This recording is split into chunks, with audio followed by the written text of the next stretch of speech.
இச்செய்தியை வழங்குபவர் Aalayam associates private limited property developers.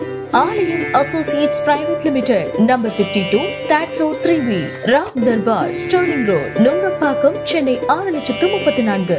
முதல்வர் என்ன சொல்லியிருக்காங்க? முதல்வர் சார் ஸ்டாலின் என்ன சொல்லியிருக்காங்கன்னா, ராமதாஸ் அவருக்கு வந்து வேற வேலை இல்லை, தினமும் ஒரு அறிக்கை விட்டு இருப்பாரு, அவருக்கெல்லாம் பதில் சொல்ல வேண்டிய அவசியம் இல்லை அப்படின்னு சொல்லியிருக்காரு.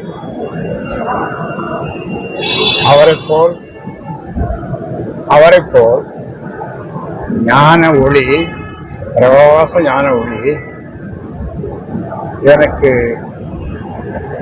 இல்லைதான். நான் என்ன செய்ய முடியும்? அவரை போன்று ஞான பிரகாசமான ஞான ஒளி, அரசியல் ஞான ஒளி, சாதாரண ஞான ஒளி இல்லை, அரசியல் ஞான ஒளி அவருக்கு இருப்பதை போன்று எனக்கு நான் பெறவில்லையே, வருத்தமாக இருக்கிறது. அவ்வளவுதான்.